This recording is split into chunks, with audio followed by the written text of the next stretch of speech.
Hey there, Misery Nathaniel. I was born the eldest daughter to ordinary office worker parents. I have one brother, a very normal family. I married Mike when I was 29 and we had 2 kids.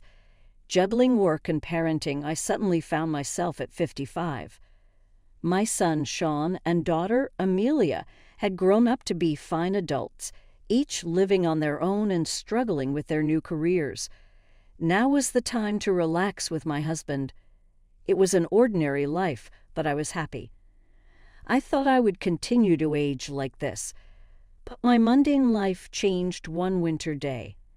My father was in a car accident and suddenly passed away. He was only 72 at the time. Our whole family was engulfed in grief, especially my mother, who was so depressed she couldn't even eat. "Mom, I know it's hard, but you have to eat." I told her this time and time again. "I know, but I just don't have the appetite. It feels like there's something stuck in my chest," my mother would reply. My brother and I thought she was just emotionally distressed and watched her for a while. However, she rapidly lost weight. In just half a month, worried, I took her to the hospital. Cancer. The diagnosis from the doctor left me in shock. The cancer was advanced and surgery wasn't an option. With about a year left to live, I hadn't had the chance to really take care of my parents yet. Just when I thought I had lost my father, now my mother too was facing this. I was even more devastated than when my father passed, but I didn't have the luxury of grieving forever. My brother lived far away and couldn't be relied upon, so it was up to me to take care of my mother. I immediately told Mike that I wanted to live with my mother. I couldn't leave her alone, both emotionally and physically, in her illness. But Mike's reaction was unexpected. "What? We just finished dealing with your dad's funeral, and now I have to be dragged into more of your family's issues," he said with a sigh, obviously annoyed. "You don't have to say it like that. Can't you just drive her to the hospital and back?" "Do we really have to live with her?" I suggested, hurt by his words. Then Mike became indignant. "What? And who's going to take care of my meals while you're gone?"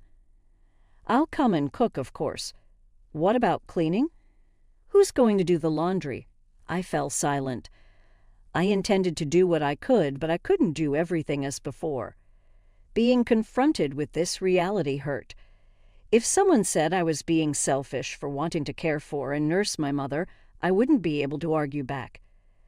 I'm sure my mother, being considerate, would say everything is fine as it is, but I really wanted to do something for my parents, I thought to myself. "Fine, but I'm not helping with anything, you hear?" Mike grudgingly said to my silence. His attitude was arrogant, but he had ultimately agreed. "I'm sorry and thank you," I said, although I thought he was being awful. He had agreed to my wish. So Mike and I started living with my mother at my family home. We had originally been living in a house provided by Mike's employer. Since Mike was an only child and his father really wanted us to live together, we didn't plan on buying our own home. We were going to eventually move in with Mike's parents. Living in the company housing was more convenient for work, and the rent was only about $600 a month, so it wasn't a big burden. But now that we've moved to my family home, we don't have to pay that anymore, and we have more space. I think living together wasn't all disadvantages for Mike. True to his word, Mike didn't help out with anything, but I'm glad I could live with my mother. She seemed energetic, but she often felt weak and spent a lot of time lying down during the day. I prepared her meals, fed her, and managed her medication. It would have been impossible for her to do all that alone. "I'm sorry, Misery." "Thank you." "It's a big help that you're here with me," my mother said, expressing her gratitude to us many times. She was unaware of the harsh words Mike had said about living together, so she was grateful to him too. One evening, after my mother had gone to bed and Mike returned home, while serving dinner, I brought up the subject of my mother's treatment. Mike glared at me and said, "I don't know what you want me to say." I told you I'm not helping with anything. Refusing even to listen, I needed someone to vent to, someone to consult. All I wanted was for Mike to listen. Even after 1 month, 2 months, Mike's attitude didn't change. He constantly complained about living together, acting as if he was doing a great favor. And his behavior became increasingly obnoxious day by day. But I couldn't say anything against it. Between worrying about my mother and being considerate of Mike, I was becoming more stressed. Around the time of the 1-year prognosis, my mother's condition worsened rapidly and she was hospitalized. 3 days later, she passed away. Although I had prepared myself mentally, I was devastated. My brother's family and my children came right away and helped a lot, but in times like this, you really want your spouse by your side. However, Mike was laughing and chatting with his parents in a corner, not helping with the funeral preparations at all. My brother had taken a lead role in preparation, and somehow we got everything ready for the funeral. But Mike, who should have been sitting in the family section, was at the very back of the relative section. "Mike, I want you to sit in the family section," I said, but he replied, "No, I'm fine here. I'm not a blood relative after all." "But you're my husband," I protested. Then his mother chimed in, "He's your husband, but he's not your mother's son." "Mike is our son, so he's an outsider." "An outsider, you know." "Yeah, Mike's parents are just us. Misery should sit in the family section." Hearing this from my in-laws, I was left speechless. From where I come from, it's common for sons-in-law to sit in the family section at funerals, though this might vary by area. Sure enough, with Mike not found in the family section, distant relatives started whispering, wondering if we had divorced. I thought to myself, it's one thing for people to gossip, but all of this could have been avoided if Mike had just sat there. Feeling a bit upset that Mike wasn't by my side, we still managed to see my mother off peacefully. After the funeral, my brother's family, my children, Mike, and his parents returned to my family home. "Thank you for coming, especially at such a busy time," I said to my in-laws, offering them some tea. "Really, it's something. First your father, now your mother. These funeral expenses are a burden for us too, but at least that's the end of it," they said, grinning. I was stunned by their words. What did they mean by that? I couldn't believe they would say such a thing. I forced a smile and excused myself. Then I overheard Mike talking with his parents. "It must have been tough for you, Mike, living with outsiders," his mother said sympathetically. "Yeah, dealing with misery's whims was a pain. A husband shouldn't just follow his wife's demands. If you don't like something, you have every right to refuse," his father added. Their voices, laughing and chatting, were unbearable. But this wasn't new. Mike's parents had always been insensitive and rude. When Mike and I got married, his mother said, "Couldn't you find someone more attractive?" "I can't expect much for grandchildren," and his father joked. "They say beauty gets boring after 3 days. With misery, you won't get bored." Reflecting back, neither Mike nor his parents had said a single comforting word to me either at my father's funeral or after my mother's passing. Instead, they ridiculed me. I had felt sorry for imposing on Mike, but now I questioned his behavior as a person. I had been too concerned about Mike while just wanting to do right by my mother. I realized I shouldn't have felt so guilty towards Mike, especially since he wasn't supportive. While I simmered in anger, Mike and his parents continued to laugh and chat in another room. If my brother's family and my kids had heard them, they would have been upset, but fortunately they were in the kitchen. I was relieved to be the only one who heard Mike and his parents' conversation. Then I heard more from my mother-in-law. "Misery," she called. "Yes," I replied, startled. "Can I have this?" my mother-in-law asked, holding my mother's purse. Confused, I stammered, "Oh, well, your mother won't be needing it anymore, right?" "Maybe I'll just keep it," she said, appraising the purse. I couldn't believe her audacity, especially right after the funeral. I took the purse from her and said firmly, "No, you can't."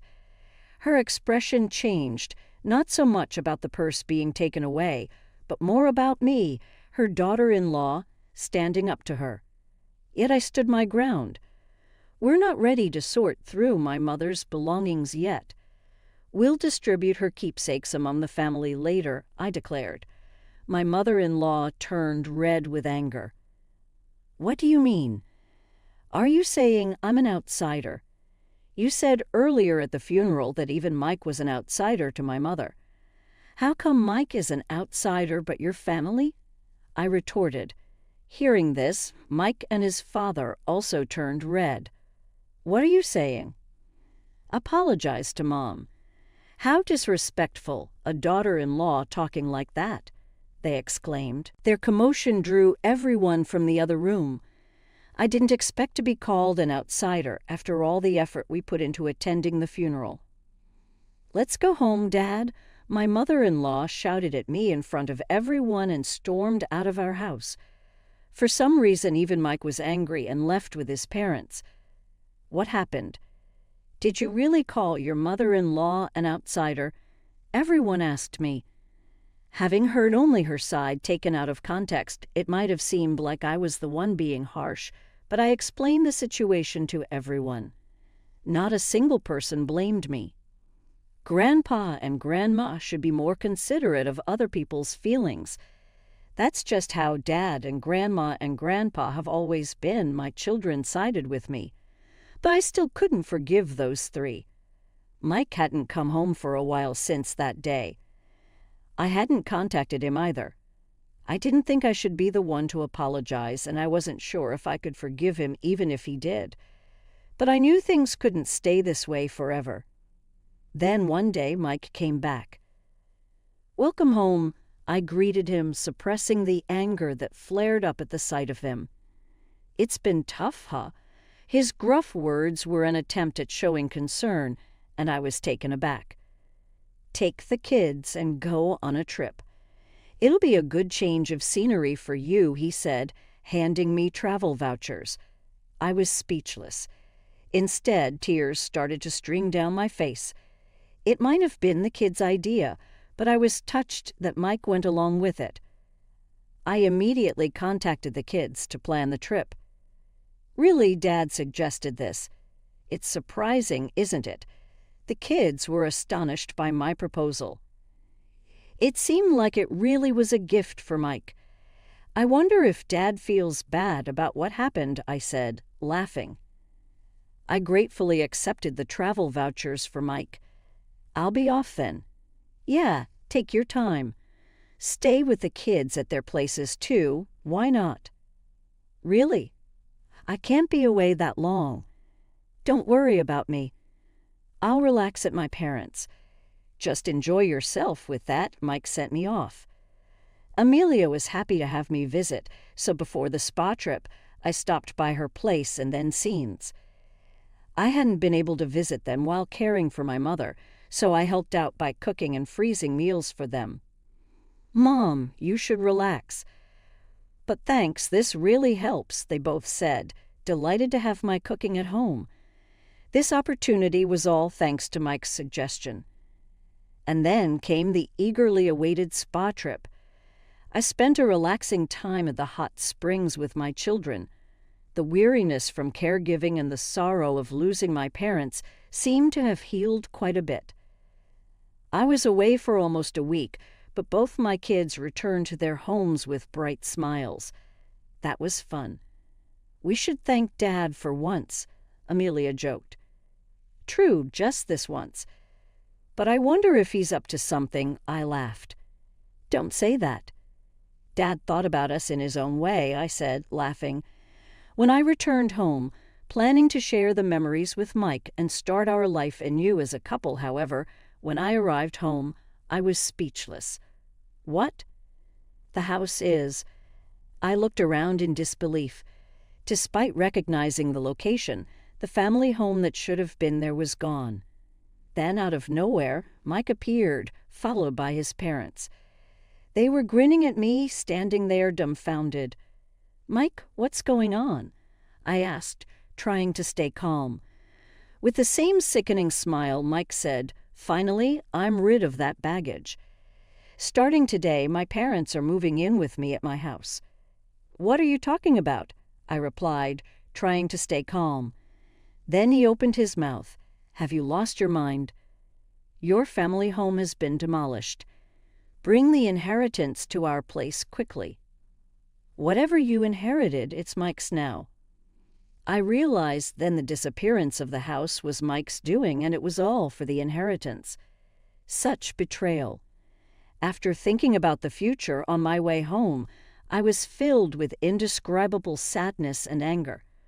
But demolishing the house won't make things go Mike's way. I won't let it.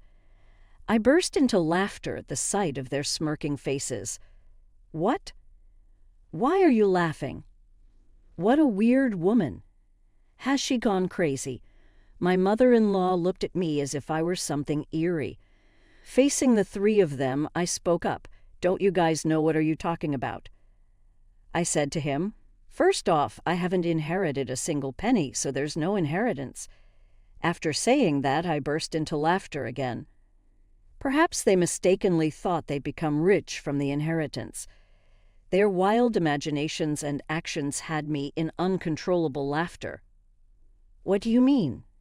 "Explain yourself," Mike demanded, but I kept my mouth shut. I felt no need to enlighten them before that. I'm not going to live with strangers. If you want to live together, go ahead alone. Ignoring Mike's question and rejecting his initial suggestion made my mother-in-law furious. "You helped with your parents' housework, but you can't do ours. You're aware of the circumstances, right? I agreed to live together, didn't I? I told you I didn't want to live together. Have you forgotten that you chose to live together to avoid housework?" Mike and his mother bit their lips as I refuted them one after another. Also, demolishing the family home like that? There are things you just shouldn't do. I yelled at them and then left the scene behind me. Mike's voice called out, "Where are you going?" But I didn't look back. Right now, I needed to find a place to sleep for the night, and I really didn't want to see Mike's face. I immediately consulted a lawyer. Demolishing a house couldn't be that easy. The house is still in my mother's name. As I wondered which company had done it, an unbelievable truth came to light. Mike and his father had demolished it themselves. His father, who worked in demolition, enlisted the help of acquaintances and even rented heavy machinery. The planning was meticulous. Moreover, they even gave me travel vouchers to get rid of me. Tears welled up in my eyes at the realization of being deceived, and the frustration was unbearable. Is there any way to punish all three of them? I tearfully explained my situation to the lawyer. The lawyer smiled kindly at me. "Mike unlawfully demolished the house in your mother's name. He can be charged with property destruction and held liable for damages. Let's start by demanding a formal apology from Mike and his parents," the lawyer suggested. I nodded in agreement. The lawyer quickly proceeded with the necessary actions. A few days later, Mike called me, furious about the legal notice he received. "What's with this certified letter?" "Oh, you got it. You destroyed my precious house. Of course you have to compensate." "We said we were moving to my parents' place. I demolished a house that nobody was going to live in. You should be thanking me, not asking for compensation. Now, bring the inheritance and come back home," he said arrogantly. "Thank me for demolishing my house? Don't make me laugh." "And what inheritance? It's not even been settled yet," I shouted back over the phone. Mike was silent, seemingly taken aback by my anger, which I rarely displayed. The reason I laughed when the house was demolished was exactly this. I had a whole year with my mother. It was obvious that we would discuss matters of inheritance. So I told my brother, "I don't want anything. Give it all to you." As a result, he inherited all the cash and stocks. He insisted that I should have the house as he lived far away and couldn't manage it. If I wasn't going to live there, it could even be rented out. That was the plan for me to inherit the house anyway. Either you and your father restore the house to its original state or pay the amount specified in the letter. That amount of money I was considering settling this amicably. Well, fine. If you can't pay, I'll file a police report and sue you, I declared. I'm sorry. I didn't think you'd get so angry. Mike began to make excuses. Of course I'm angry. What do you expect? He seemed to think that if my family home was gone, he wouldn't have to live with his parents. Especially Mike's father had always desired to live together. Mike had refused to live together before, citing difficult commutes, but his parents thought I was the one against it. So he convinced them by demolishing my house and making it seem like I'd move in with them with the inheritance. But I couldn't forgive him after hearing such a thing. Please give me a break. I didn't mean any harm. Dad's sorry too. If he's truly sorry, then agree to the settlement, I said and hung up the phone. Mike kept calling, sending messages, apologizing. If you're sorry, just transfer the money, I pushed him away. I knew my childhood home couldn't be restored, but this was the only way I could process my unbearable feelings. Afterward, I stayed at Amelia's place. This situation was known to my brother's family and my children. Although my brother must have been angry about our house being demolished without his consent, he said, I won't interfere, but I'll help in any way I can. Do what you think is best. Misery. Everyone condemned Mike's actions and supported me. A month passed without any compensation or alimony payment from Mike. During that time, there was no contact from him. I couldn't stay with Amelia forever. I wanted to get the money as soon as possible to at least establish a living foundation. Contrary to my wishes, something unbelievable happened. It was revealed by Amelia. This apron looks a lot like Grandma's, she said, showing me her smartphone screen. I was surprised when I saw it. It was a listing on a flea market app. The apron Amelia mentioned, similar to my mother's, was a unique one I had made for her. What? This is Grandma's apron. I made it, so I'm sure. Amelia quickly checked other listings. The seller seemed to have recently joined the app with no transactions or reviews yet. There were nearly 30 items listed, and to my horror, all of them belonged to my mother. I immediately realized it was Mike. He was the only one who could have taken my mother's belongings after demolishing the house. I called Mike right away. What's this about the app? Mike responded, sounding annoyed, furious. I thought Mike was pretending not to know. Don't play dumb. You're selling Mom's things without permission, aren't you? Cancel those listings right now. Mike, sounding panicked, replied, What? No, it wasn't me. Who else would do such a thing? I'm coming over right now to get everything back, I said and hung up, then immediately headed to Mike's parents' house with Amelia. Where are Mom's things?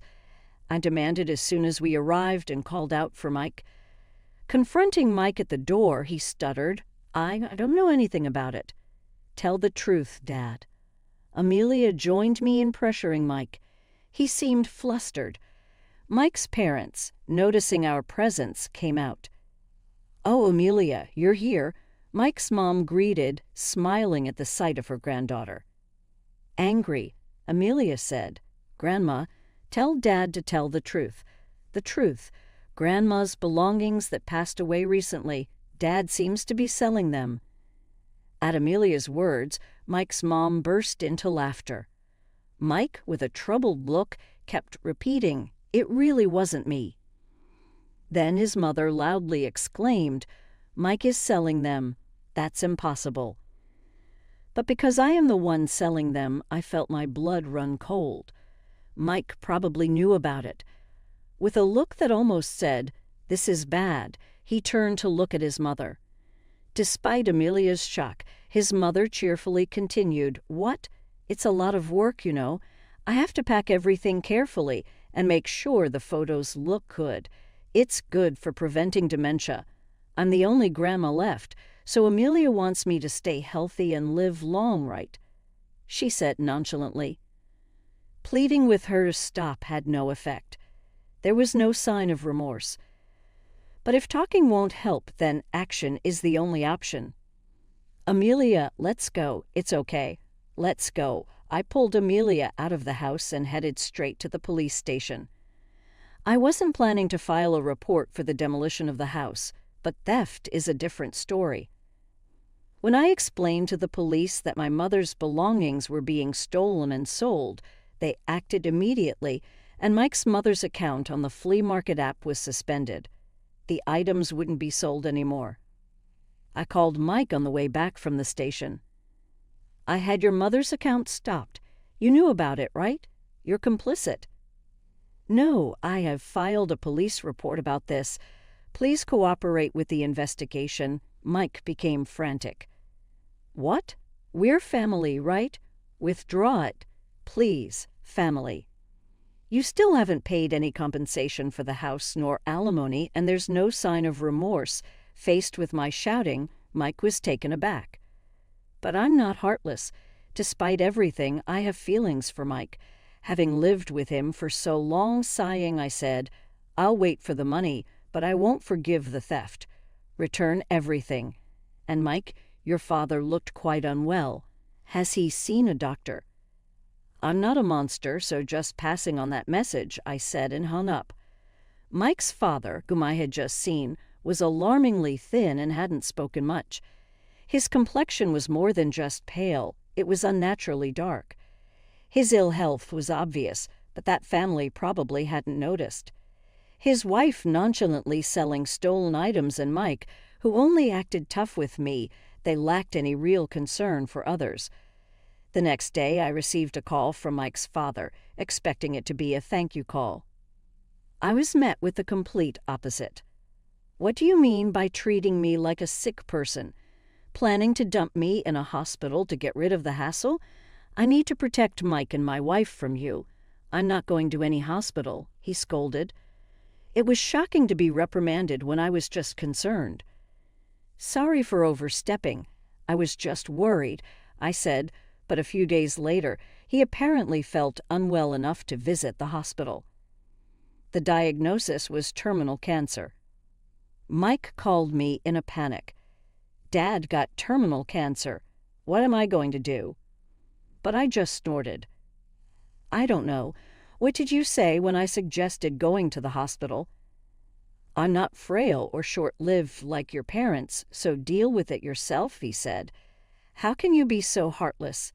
"Misery. I never thought you'd be such a person," I said and hung up. As expected, Mike's father passed away soon after. As a human being, I didn't want to harbor negative feelings towards the deceased. But recalling everything that had been done and said, I couldn't shed a tear.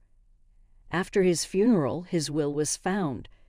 Despite all this talk of not being short-lived, he had made thorough preparations. The house goes to the grandson, Sean. The rest of the estate is to be divided between my wife and eldest son. I was surprised to see Sean's name. Mike's father had always favored him, wanting to live with him. He must have wanted Sean to have the house even after his death. It was a nuisance for Sean. "Renounce the inheritance. You don't need that house, do you?" I told Sean, but he was happy to receive it. Inheriting the house was more of a burden than a benefit due to inheritance tax. But if he was pleased, I had no right to say anything following the will. Sean inherited the house. His grandmother was happy and paid the inheritance tax. "He's our successor after all," she said. Well, that's not wrong, while I felt a bit sad, as if Sean had been taken from me. Something unbelievable happened next. "Come over to our house." Mike's call prompted me to head straight to his parents' house. Then I saw Mike's mother and Mike himself standing in front of their house, stunned just like I once had been. The site was filled with heavy machinery, trucks labeled with demolition company names and workers. Their house was being torn down right before our eyes. "What's going on? It's my house. I can do what I want with it," Sean said, appearing from somewhere, looking satisfied as he watched the demolition. "Sean, what are you doing? Stop this right now." "Stopping it now won't make it livable anyway. Sean, what have you done?" Mike's mother and Mike were begging Sean, but Sean just laughed. "Did you forget what Grandpa and Dad did to Mom, Sean? Grandma, you were awful to Mom too, right? Did you apologize?" Sean's smile turned into a sharp glare at Mike's mother and Mike. They fell to their knees. The heavy machinery continued to noisily dismantle their house. I finally felt relieved seeing this scene. Later, Mike finally paid the damages and compensation from the inherited assets. The stolen items that Mike's mother took from my mother were retrieved by Sean and safely returned to me. "You always have me and Amelia," Sean said, and I finally shed tears of relief. Mike's mother and Mike, having lost their house and left with no money, were now living in a company house again.